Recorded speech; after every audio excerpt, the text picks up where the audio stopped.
बलिया में श्री मुरली मनोहर टाउन स्नातकोत्तर महाविद्यालय की राष्ट्रीय सेवा योजना की 5 इकाइयों के संयुक्त तत्वावधान में आयोजित 7 दिवसीय विशेष शिविर का समापन समारोह उच्च प्राथमिक विद्यालय जिला बस्ती में संपन्न हुआ।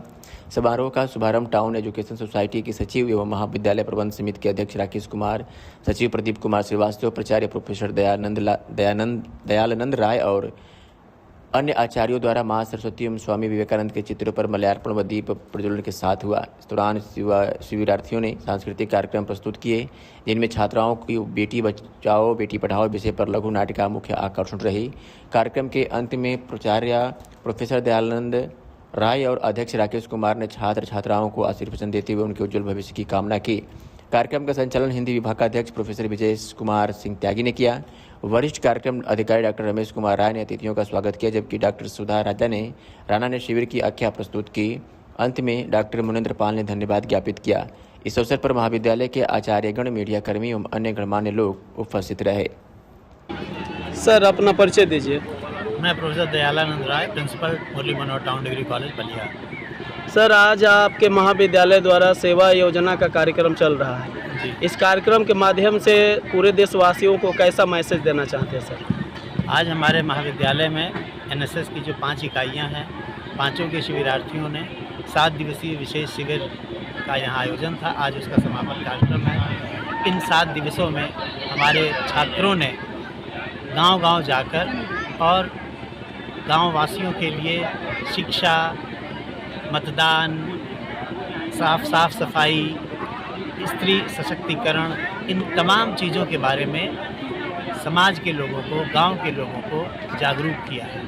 मैं इस कार्यक्रम के माध्यम से पूरे देश की जनता को, सभी को यही संदेश देना चाहूँगा कि हम सभी को अपने जीवन में देश सेवा की भावना विकसित करनी है।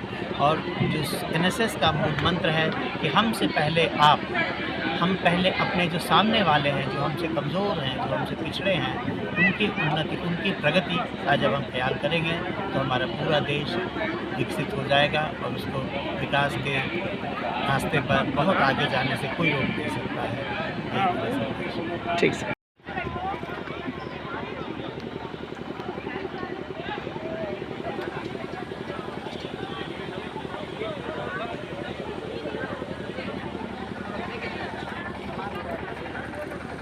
राष्ट्रीय सेवा योजना का जो कार्यक्रम आप लोगों का चला 7 दिवसीय, इसमें आप लोगों का किन किन समस्याओं से जूझना पड़ा? सर, हम धूप गर्मी और खाने की सर, हमें एनएसएस के माध्यम से हमें यह शिक्षा मिली कि हमें अपने आसपास के वातावरण को शुद्धिकरण करना है और गांव-गांव में पहुंचकर हमें लोगों को जागरूक करना है कि साफ सफाई पे कैसे ध्यान देते हैं, अपने आसपास कैसे नालियों और सड़कों को साफ सफाई रखते हैं ताकि हमारा देश स्वच्छ रहे और हमारा देश का विकास हो। आप लोगों ने बेटी बचाओ बेटी पढ़ाओ अभियान पर आप लोगों का जो प्रस्तुति रहा, इसमें आप लोगों को कितना मेहनत करना पड़ा इस कार्यक्रम को तैयार करने में? सर, हमें इसमें इतना मेहनत करना पड़ा कि हमें यहाँ उपस्थित सभी अतिथियों गणों के बीच यह दिखाना चाहते थे हम कि बेटी बचाओ और बेटी पढ़ाओ को बढ़ावा देना चाहते हैं हम, और हम लोगों को बताना चाहते हैं कि बेटियां बोझ नहीं होती है, उनको भी पढ़ाने से वो आगे बढ़ सकती है और लड़कों से बढ़ के काम कर सकती हैं। वो आजकल हर क्षेत्र में लड़कियां आगे निकलती हैं। जैसे हमारे देश में राष्ट्रपति आनंदीबेन पटेल जी हैं, कल्पना चावला और आनंदीबेन पटेल बनी हैं। वैसे ही सब लड़कियों को अधिकार मिलना चाहिए कि वो भी कुछ कर सके। द्रौपदी मुर्मू जैसे राष्ट्रपति है, वैसे हर लड़की अपने आगे बढ़े और कुछ ना कुछ बने। सड़क सुरक्षा के लिए हम लोग एनएसएस में हम लोग ने बहुत सारी चीज़ें देखी है। हमें कैंप तक आने में बहुत प्रॉब्लम होती है, उसमें बहुत सड़क दुर्घटनाएं भी होते हैं। बहुत लोग गाड़ी बहुत बुरी तरह से चलाते हैं। उन्हें ये शिक्षा देनी चाहिए कि गाड़ी सही से चलाएं ताकि लोग भी सुरक्षित रहें। गाँव-गाँव जाके ट्रैफिक समस्या भी समझानी चाहिए। लोग ट्रैफिक रूल्स का पालन करें ताकि दुर्घटनाएं कम हो। लोगों का जीवन बहुत कीमती है, समय कीमती है, लेकिन कहीं भी जल्दी पहुंचने से प्रॉब्लम का सलूशन तो नहीं। हाँ सर, अपना परिचय दीजिए। मैं डॉक्टर रमेश कुमार राय, कार्यक्रम अधिकारी श्री मुरली मनोहर टाउन स्नातकोत्तर महाविद्यालय बलिया। सर ये कार्यक्रम आयोजन करने में आपको कौन कौन सी दिक्कतों का सामना करना पड़ा सर? समस्याएं क्या, समस्याओं का समाधान करना ही इस कार्यक्रम का मुख्य लक्ष्य है। ठीक है कि हम विकट परिस्थितियों में कैसे रह सकते हैं, हम अपने बच्चों को क्या क्या सीख दे सकते हैं कि वो विकट परिस्थितियों का जीवन में आने वाले समय में वो कैसे संघर्षों का सामना करें। मुख्य लक्ष्य तो यही है कि वो विषमय परिस्थितियों में भी कैसे रह पाएँ, घर की सुविधाओं से दूर। ठीक, उसके अलावा सामाजिक आर्थिक जो तमाम तरह की समस्याएं हैं गाँव में, उनको वो देखें, व्यवहारिक धरातल पे वो काम करें। ये सारे मुख्य लक्ष्य हैं। तो उसमें तमाम जागरूकता के कार्यक्रम भी किए जाते हैं। पर्यावरण जागरूकता है, नशा उन्मूलन है, उसके बाद मतदाता जागरूकता, फाइलेरिया बचाव के लिए कार्यक्रम करना।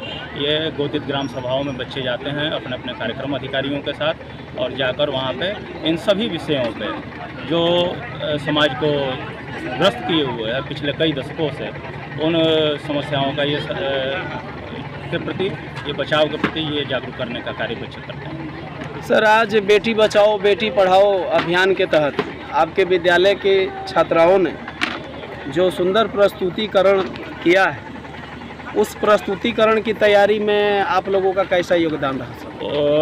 उनकी प्रतिभा, सबसे पहले तो उनके प्रतिभा ही है जो सामने निखर के आ रही है। दूसरा क्या है, एनएसएस एक मंच प्रदान करता है कि बच्चों में जो कौशल है उसको वो सामने ला सकें इस मंच के माध्यम से। दूसरा क्या है, ये पूरा सांस्कृतिक जो कार्यक्रम था वो हमारी सुधा मैडम के नेतृत्व में किया जा रहा था, जिसमें सभी का योगदान था। उसमें doctor Shailesh ji, doctor Ram Kumar ji, doctor Munendra Pal ji, सबका सहयोग है।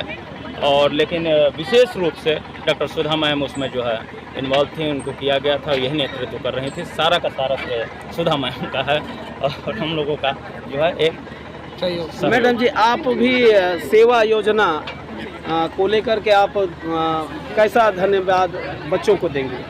सर राष्ट्रीय सेवा योजना में यह मेरा प्रथम वर्ष है और मुझे आए मात्र 2 महीने ही हुए हैं, लेकिन इन 2 महीनों में मैंने बहुत कुछ सीखा और यह जाना कि इस योजना, राष्ट्रीय सेवा योजना के माध्यम से हम बच्चों को उनके जीवन में आगे बढ़ने के लिए काफ़ी अच्छे तरीके से प्रेरित कर सकते हैं। जैसे कि उन्हें सफाई के लिए, स्वच्छता के लिए या फिर मतदाता जागरूकता के लिए अनेक कार्यक्रमों में जब उन्हें भेजा गया तो उन्होंने उसके माध्यम से बहुत कुछ सीखा और काफ़ी जागरूक हुए। यह मेरे लिए एक बहुत ही अच्छा अनुभव रहा।